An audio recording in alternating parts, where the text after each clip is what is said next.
Et là, on va parler de comment valoriser les données, la technologie prédictive au profit de l'environnement, de comment repenser nos territoires. On va regarder tout de suite une présentation du portail donnéesclimatiques.ca développé par le CRIM. Le climat façonne presque tout. Les cultures que nous faisons pousser, les bâtiments que nous concevons, jusqu'aux routes de glace que nous empruntons. Pour s'y adapter, il faut d'abord le comprendre. Donnéesclimatiques.ca est une plateforme libre d'accès qui rassemble les données climatiques les plus récentes et les outils nécessaires pour les interpréter et guider vos décisions. Une solution mise à la disposition de tous les Canadiens pour une prise de décision plus éco-responsable. Ça promet, c'est quand même très intéressant. Bravo pour ça. Bravo à Antti Tsonis, qui est justement là, qui est gestionnaire de programme sur donnéesclimatiques.ca pour le CRIM. Et j'ai Magda Popeanu, qui est élue municipale. Magda, peux-tu juste rappeler à tout le monde, tu as beaucoup de chapeaux, puis je veux pas me tromper avec tous tes titres à la Ville de Montréal. Donc, vas-y, je te fais confiance, je te lance là-bas. Voilà, donc je suis élue municipale dans le district de Côte-des-Neiges et au comité exécutif. Je porte les chapeaux de la performance organisationnelle de la ville et de la planification stratégique, des TI, de l'approvisionnement, de la participation citoyenne et du budget participatif. Les comités aussi, Ville intelligente, tout ça, ou ça c'était avant? C'est encore d'activité? En dessous de tous ces chapeaux. Wow! OK. Bon, mais bravo, super. Je pense qu'on a bien réuni les univers. Là, Antti, ce qu'on a vu, c'est super intéressant, très prometteur. Je ne sais pas si c'est déjà très utilisé, mais ça s'adresse à qui, le portail donnéesclimatiques.ca, là? Le portail s'adresse idéalement à des professionnels, des praticiens dans différents secteurs. Nous avons des outils. Il y a des outils qui sont bâtis dans la plateforme qui visent surtout certains secteurs tels que le secteur des bâtiments, la construction, le transport, la santé publique, entre autres. Mais il faut dire qu'avec cette nouvelle version de l'outil, l'outil est accessible à tous. Chacun, et monsieur, madame, tout le monde qui a un intérêt. Peut aller faire des prédictions, générer des... Parce que c'est quoi les ressources? Ça se manifeste comment? On rentre quelques informations, par exemple, son type d'industrie, le travail qu'on fait. Oui, on peut certainement être guidé à travers le travail qu'on fait dans certains secteurs. Il y a plus de 45 variables qu'on peut aller télécharger, puis... Wow. Des variables telles que les cycles de gel-dégel, on parle des températures maximales, les températures minimum, en tout cas, plein de différentes données et qui touchent différents secteurs différemment. Donc, on est vraiment guidé dans la nouvelle version.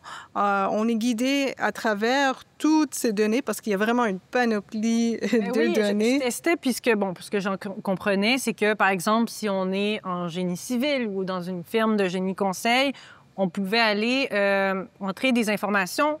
On a telle situation, ce qu'on veut faire, c'est peut-être on a une problématique avec les îlots de chaleur. On va avoir des données qui vont sortir avec des recommandations faites à partir de normes qui sont déjà, je pense, renforcées au niveau des institutions qu'on a, des autorités. Mais là, on va aussi avoir dans 5, 10 ans, 12 ans, ça va probablement être les normes attendues en fonction de l'environnement puis des changements climatiques. C'est quand même très intéressant. Comment on fait pour avoir toutes ces données-là? C'est des données scientifiques validées, là. Absolument. Effectivement, c'est des données qui sont validées scientifiquement. Le CRIM, c'est le maître d'œuvre de ce programme-là, mais on travaille en collaboration avec Environnement Canada, Environnement et Changement climatique Canada, ainsi que plusieurs différentes organisations à travers le Canada qui sont spécialisés en climatologie et qui produisent ces données-là.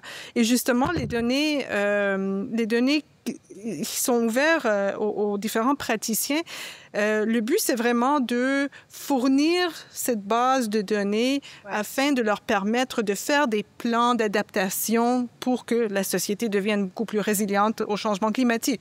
Comment ils utilisent ces données-là, puis comment ils peuvent mettre à l'épreuve. Donc, ça dépend vraiment du secteur, de l'utilisation, de l'application. Ça peut être d'autres industries, transport, agriculture. Oui, on peut penser à... Municipal, par Absolument, exemple. municipal aussi. On peut penser à la santé publique, puis il y a toutes les études de cas qui parlent des vagues de chaleur au Québec, par exemple. Prévoir une crise, puis comment on va devoir intervenir si une bonne partie de la population va pas bien, tombe dans les vapes. OK, ça, c'est intéressant. François, aussi, tu avais une image pour simplifier tout ça. Tu disais, c'est comme une appli météo, mais au lieu de prédire les 2 prochaines semaines, on prédit un peu dans la décennie prochaine. C'est 100 ans. 100 ans, carrément. Quasiment, oui. Il y a des données qui vont...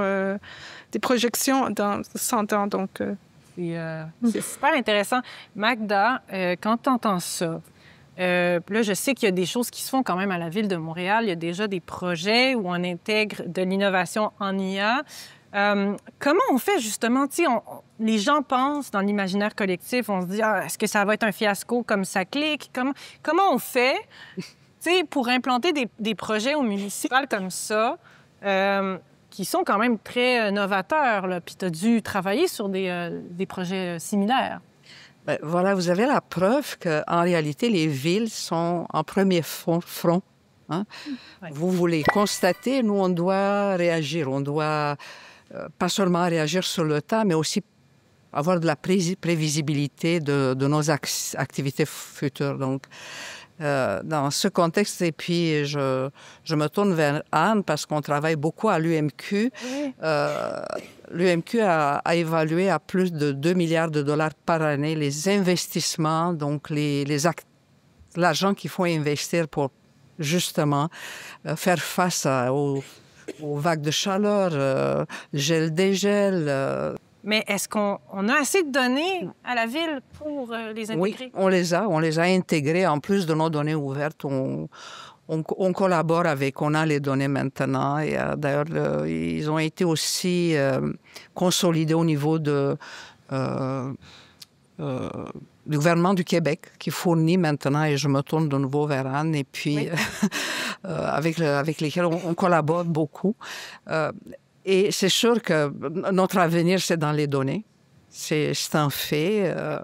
C'est pour cette raison, donc, on avait des données ouvertes, on les a consolidées, on les utilise maintenant, je dirais, au quotidien.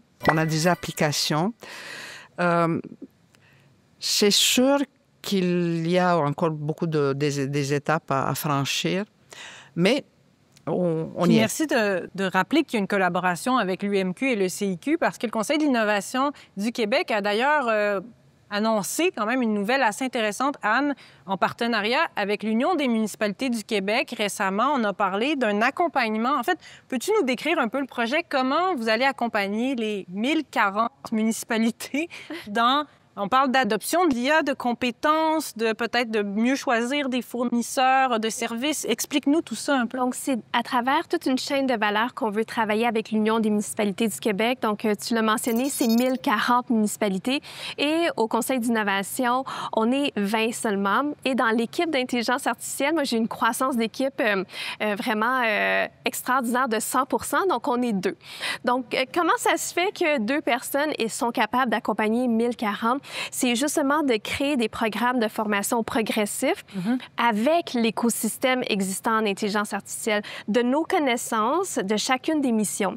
Que ce soit le Milan, que ce soit Ivado, que ce soit le crime, que ce soit Confiance IA, que ce soit la Maison d'innovation sociale, nous, on est à même de comprendre et cartographier ces différentes compétences qui va faire en sorte que chaque ville va progresser dans sa littératie en intelligence artificielle, du choix et des questions qu'on doit se poser lorsqu'on choisit des solutions, de l'interaction qu'on a avec les fournisseurs, donc quoi poser lorsqu'on s'en va en approvisionnement et qu'on doit choisir l'IA qui va être en dessous des solutions qu'on se tient. D'offres. Exactement. Choisir comme il faut. Non, c'est quoi? Vas-y, Magda, tu veux rebondir là-dessus? On n'a pas attendu, mais la Ville de Montréal a développé une certaine expertise Oui. dans la gouvernance de l'IA.